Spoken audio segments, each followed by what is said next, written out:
Welcome to Life by Design, episode 314.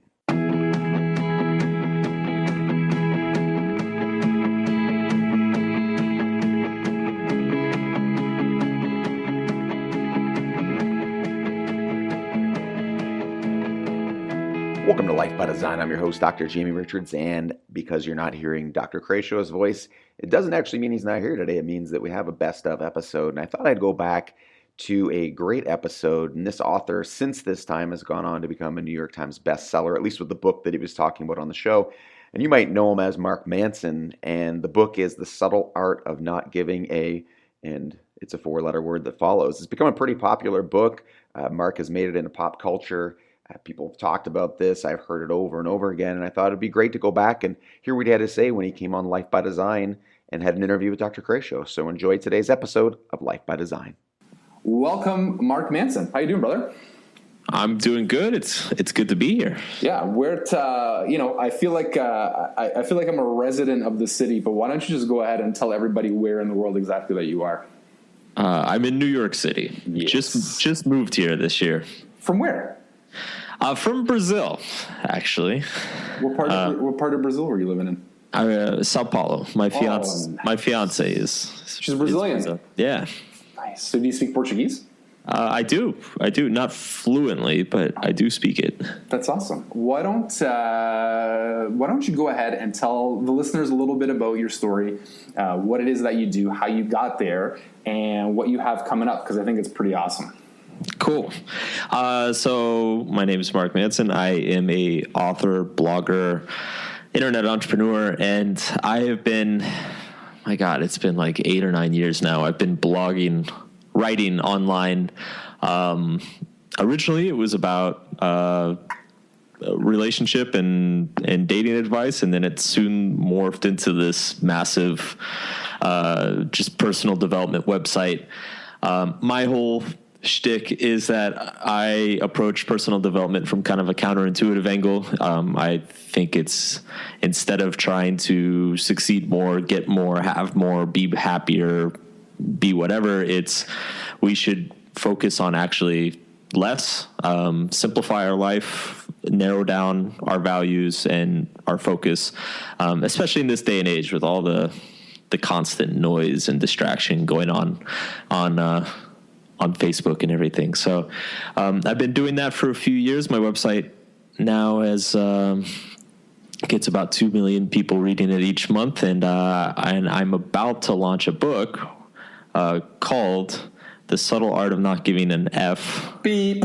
Yeah, beep. Which will be coming out September 13th, or maybe it's already out when people are listening to this, but it comes out September 13th, bookstores across the U.S. and Canada, and I'm very excited to be launching it. Okay, so, I mean, to use language that's pretty strong like that, did you have, like, this inspiration where, like, something happened, it was the boiling point, and you're like, you know what, man, here's what you need to be doing, and the book kind of came out of that, or was it something different? So I decided a couple years ago, I wanted to write. I had an idea for this, basically a self-help book, but it's kind of what I just said. Like I knew I wanted to write a self-help book coming from the opposite angle of, like, focusing on less, pursuing less, just kind of simplifying one's life and letting go of a lot of these kind of, like, grandiose positivity dreams and stuff. And so I started writing that, and then I was about halfway through writing the book, and I just got in a very kind of flippant mood one day, and I wrote an article for my website, and it was called The Subtle Art of Not Giving an F. Yeah. And part of the goal with the article is I wanted to do something kind of crazy and fun. I wanted to see how many times I could use the F word in a single article while also giving, like, really, really good advice. And I just went absolutely nuts. I think I used the F word like 127 times over the course of, like, how many words in the article? I think the articles, it's just about 2,000 words. So it's like it's like 10%. Yeah. It's like a full, like 6-7% of the article is just the F word. And and I just thought it was absolutely crazy. In fact, I wasn't even sure if I was going to post it. And then I showed it to my assistant, and I show him a lot of my articles before when I'm like not sure if it's good or not. And so I showed it to him, and I'm like, hey man, I just wrote this really crazy thing. Uses the F word a lot. I don't even know if we should post this, but take a look. And he came back like 20 minutes later, and he's like, I don't care what you say or what you do. We're posting this. He said, you can fire me afterwards. We're posting it. I'm putting this on the website. Nice. And sure enough, it just exploded. It went crazy, and people loved it. And so I was like, all right, I guess this is what the book's going to be. Like, I found the language to wrap everything in. Cool. So, okay, let's talk about the book for a little bit. So, I guess my first question is, I've listened to your description. What's wrong with wanting more? Why is that something that I should be, or the listener should be, avoiding or shying away from? So there's nothing wrong with wanting more. I mean, we all, in some sense, we all want more. I basically think that the internet has kind of changed things. It has changed the psychological reality in which we live. Because, if you think back a few decades, or even like a century or whatever, life was much simpler. There were far fewer things to worry about. There's much less information floating around in the world.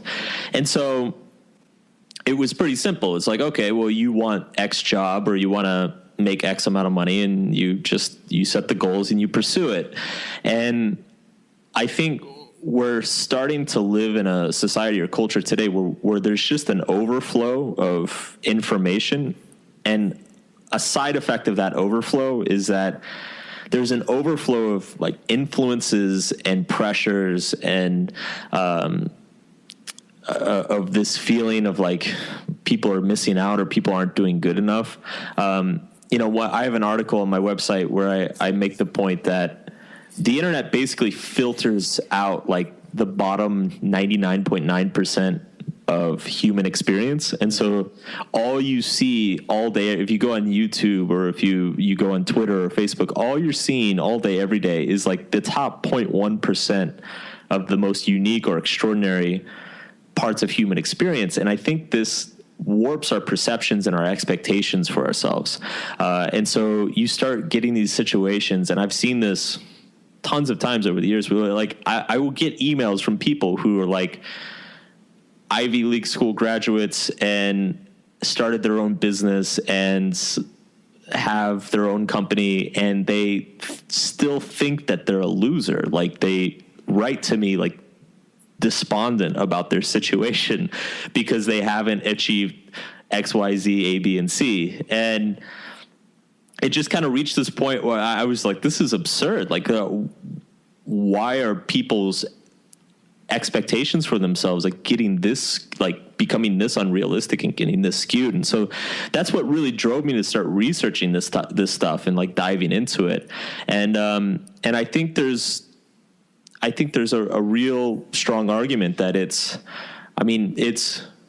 so obviously we want to improve our lives, but I think because of all of the opportunities and avenues that are available to us these days, we also need to start discussing, okay, I need to just narrow down and pick like a couple things that I'm going to focus on. Like, these are the things that are way more important than everything else in my life, So it's like, you can't to summarize it all in kind of just one kind of cliche phrase is like, you can't have it all. And I think we are the first generation that is like being forced to wrestle with that. So you don't think that taking out all my money out of the bank in hundreds and renting a Lamborghini and then getting my picture taken is a good idea? And then posting it all over social media? Yeah. Might not be, actually. Might not. Okay, so you said something I think is really, really good. Now, how would I go about finding what those few important things are? Is there a process that you've developed? Like, it makes total sense. What you're saying is, and correct me if I'm wrong, you're saying you need to like be value driven, not, be living somebody else's dream. Right. But how do you, can you take us through a process, or maybe asking some questions as to find out what those important things are in your life? Well, it's a process. The process I present in the book is it's a process of stripping things away. And the way you do that is you start by asking, like, being brutally honest with yourself of where some of these like motivations and desires are coming from, and whether they're coming from a healthy place or an unhealthy place. Are they coming from a place of like genuine inspiration and genuine desire to do something great or to contribute something great to the world? Or are they coming from a place of overcompensation, entitlement, desperation to be accepted or to be loved or valued or whatever? And usually the first step for this is, it's funny, I have a chapter in the book called Why I'm Wrong About Everything and So Are You. And it kind of starts in a fun kind of just, I'd say it's like a playful philosophical place. Like, it's kind of just like skepticism 101, basically saying that, like, everything we believed 100 years ago is kind of like been proven wrong today. And, if you think about your own life, like things you believed 10 years ago, you probably look back now and cringe a little bit and shake your head. And if you think about it, then everything you believe today, there's probably going to come a day in your life that you're going to look back and cringe a little bit and shake your head. And so I think it's useful to always remember that, because so many of particularly when it comes to a lot of those, like those overcompensations and those things that are driven, from like emotional wounds or trauma, we tend to be so freaking certain about them. Like, I need to, I actually met a woman once who, she said, like, I need to have $3 million in the bank for my family to be financially secure. And she, like, to her, that was like a steel padlocked fact. Like, it was indisputable. And I think it's those sorts of things that, like, we need to be able to chip away at, because we all have something like that. We all have some unreasonable belief that we're like clinging to, that we don't even realize that it's really just based in some sort of insecurity or deep-rooted pain.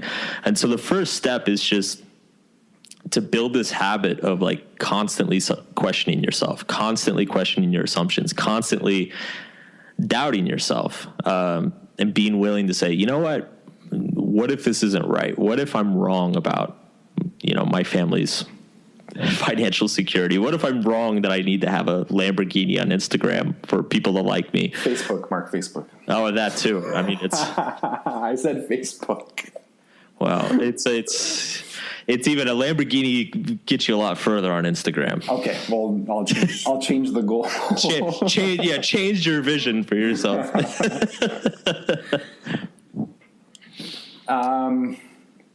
So I'm listening, and I'm thinking about what you're saying. I think it's great, but how do you know when you've got to something that you can be sure of, that you're like, okay, well, this makes sense, and I'm going to go ahead and this is what's going to be my belief, and I'm going to see how that works out. How do you get to that point? Well, I wouldn't say you ever. I mean, I would argue that you should never get to a point where you're like, this one's correct, and I'm going to stick with it. I mean, the self-questioning is a process that, sure. And I would say it's kind of like, I think I even use this in the book. It's like, developing this, like, there's certain mental habits or intellectual habits that we can develop that are it's kind of like eating your vegetables. Like, it doesn't taste very good, but it's good for your mental health, and like, it's necessary to like optimize your psychological health. And I see this in the same way, like just that willingness to question and doubt your own beliefs, to look at your assumptions.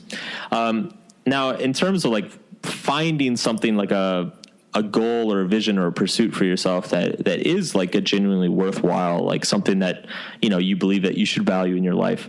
I think once you kind of start stripping away all this stuff that is, it's the motivations behind it aren't necessarily the healthiest.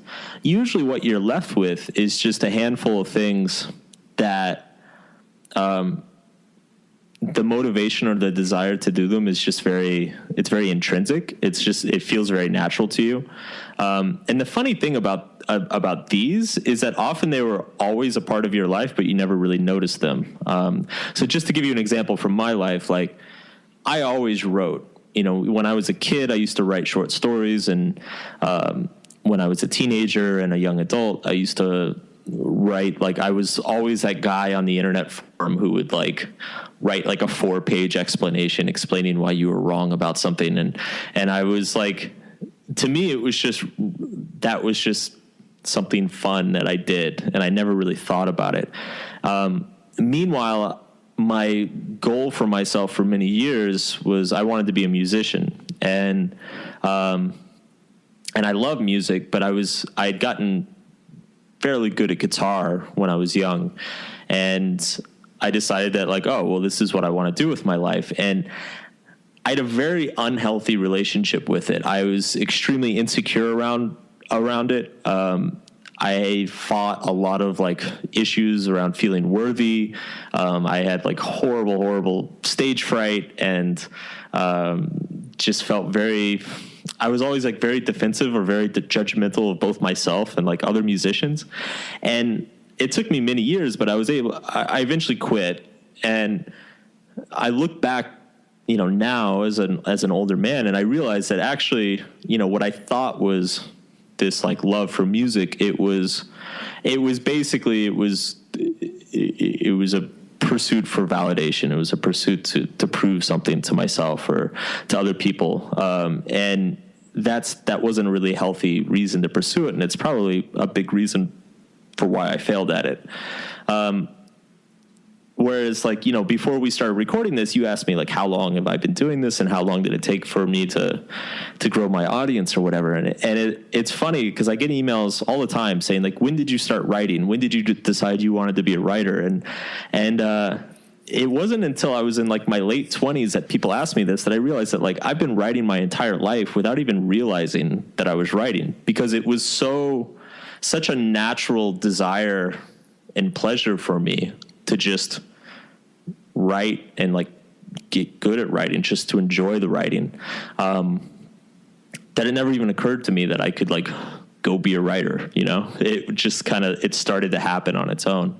Yeah, cool. That's great. Who, what top 5 books, like books that have changed your life? Oh man, it doesn't have to be 5. It can be I mean, if you want to list them we might get people tuning out if you want to list every book that's ever influenced you. But the top books that if I asked you, if I said, hey, I only can read 10 books or whatever, what books should I read?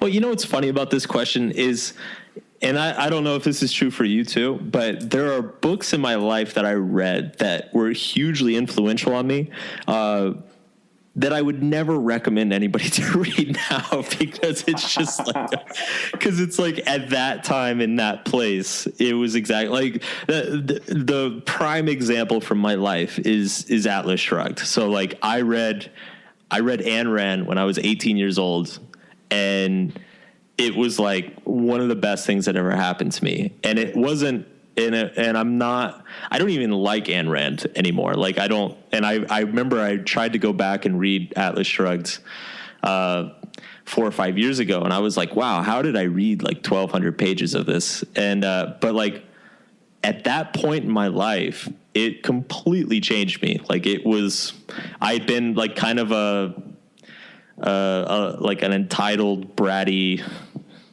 like rich kid from a pretty like wealthy family, always like slacking and lazy and always the underachiever. And I remember I read Atlas Shrugged, and it was like it it was like a brick hit me in the face. I was like, wow, I'm wasting my life, you know? But every time I go back to Rand since then, I'm just like, no, I can't read this. So I have a lot of funny books like that, like 4 Hour Workweek by Tim Ferriss, like that completely changed my life because it gave me the confidence to get online and really make a go at starting an online business. And I probably wouldn't be here if it wasn't for that book. But at the same time, the actual advice in that book, the actual like business advice, I think is it's very simplistic in many ways, and it's probably, I mean, they're better. There's basically, if you want good business advice, there's much better books out there, but it's this book, for whatever reason, just like captured my imagination and gave me the courage to do it. So I have a lot of books like that, that I have like very complicated relationships with, as you can probably tell by now. Okay, let's change the question. Let's change the nature of the question. Yeah. What have you read recently that's been exciting? Okay. So I read the book Sapiens. Okay. I've never heard of it. Who's the author? It's an Israeli guy. His name's Yuval Noah Harari. Okay. It is absolutely fascinating. It's a brief history of humanity. And so he kind of like, he writes about the human race pretty much like, it's like if you imagine that like an alien came and visited Earth or like watched Earth over like the last million years and needed to write like a research paper about the human species, like what their behaviors, their rituals, their tendencies. It's basically written like that. It's like a very kind of objective third person perspective on the human race and like why we are the way we are. And it's absolutely fascinating. It's completely like he'll just like very casually like describe things like, I don't know, like government or religion in such a way that you're like, oh, wow, I never thought of it that way. That's just incredible. Cool. How often do you write? Like when you get to writing very often, a little bit? How do you structure your time? It varies quite a bit, and a lot of it depends how much other stuff is going on in my business. So, like for instance, these few weeks I've been doing tons and tons of promotion and publicity. So like I have very little time to write. Other times when things are kind of calmed down and you know I want to create a lot of output for the blog or I'm working on a book, I usually make sure to set aside like minimum 3 to 4 hours a day, each weekday. But I've also found that once I kind of get past that 3 or 4 hours, you get in the groove. No, it's the opposite. Oh, you're done. Yeah, it's just like my brain's fried, and anything that comes out after that, it's just garbage. Yeah. So do you is it because you hear about some writers who are very structured, they wake up, like Stephen King, for example, he wakes up and he's got like his coffee and 2 inches from his upper right corner of his desk and he's got his pencil here and he just goes for it. Is it kind of like that? Or are you more like, nah, I need to do this? I basically just set aside the time in my schedule, but I'm not super structured about it. So sometimes I'll start after lunch and go through the afternoon. Other times I'll set aside an entire morning. It really is dependent on all the other, we were talking before the call that we're both kind of like just go with the flow guys. We're not like super structured about everything. So it's like that. It's like, I'd like to write an article this coming week. So I'll set aside Monday morning. And then if I've got time on Tuesday, I'll write during then too. But it's not, I definitely, to put it another way, like I read some books about like writers' work habits and also just like famous people's work habits. And, you get all these stories about people who get up at 5 a.m. and, go for a 15-minute walk and then like sit down in a specific place. None of that. I don't do any of that stuff. Like I dabbled in it and I quickly realized that I hate setting an alarm in the morning. So yes. I'm actually asking for a specific reason, and people listening might be like, well, why is he asking all these questions? Because, I mean, so, going back to what you were talking about, I mean, I would consider you very successful. You have a book coming out. Being a published author is a thing that a lot of people say that they want to do. You have a website. You have lots of people reading your material.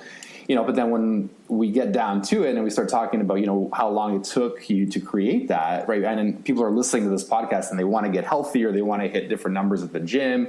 You've been writing 3 or 4 hours, 5 days a week for at least 10 years on your website, and then your whole life before that. So it's taking you some time and some energy to get to where you are right now. Oh, totally. It's funny, Malcolm Gladwell has that 10,000 hours, the 10,000 hour rule. And I actually I think I was like bored on an airplane once. And so I started asking, I was like, I wonder if I've hit 10,000 hours with writing. And I did like some very loose estimations in like math, like back of napkin type math, and I cocktail. Yeah, I found it came out somewhere. It was somewhere around like probably 8,500 hours or something like that. It's like if I keep going, I'll hit my 10,000 hours. I think like next year or something like that. The funny thing with a 10,000 hour thing, it's always made me laugh because there's certain people who think, well, I just got to get 10,000 hours, and they go about it so second-handedly and so sloppily. No, you need like dedicated, focused. Almost like good 10,000 hours, not just I'm going to do this for 10,000 hours. Because I'm pretty sure in my life I've collected over 10,000 hours of video game playing, and I'm far from like, the expert on video games. That's a very good example. I'm probably up there with you with the video games. Exactly, right? You just kind of sit around, you're a kid. Yeah. You're like, well, my team lost, so we need to drown our sorrows in some video games. Okay, so here's what we're gonna do. Everybody that is a guest on the podcast, we play 5 questions, and I get to ask you 5 random questions about whatever, and you're gonna answer them the best, right off the cuff kind of thing. Whatever answer comes to your mind. Okay. All right, Nintendo or Genesis? Nintendo. Super Nintendo, right? Yeah, no question. Me too. Remember those silly ads? Genesis does what Nintendo don't. I was like, no way, man. No way. What I didn't know, I mean, now we're really getting off on a tangent, but what I didn't know until like just a few years ago is that apparently all those Sega systems actually had better technology and better hardware and everything. And when I was a kid, I had no clue. I was just like, Mario is so much more fun than like Sonic, so I'm gonna play Mario. You know what? I actually don't think it's that big of a tangent. I think what Nintendo's always had is Nintendo's had better stories and better characters. Yeah. I think that's very relevant to what we've been talking about. Favorite Star Wars character? Ooh, that's a good one. I'm going to go with Anakin and Darth Vader. I like when you see his complete arc over the 6 films. It's pretty incredible. Yeah, I can't disagree. What's your favorite food? Ooh,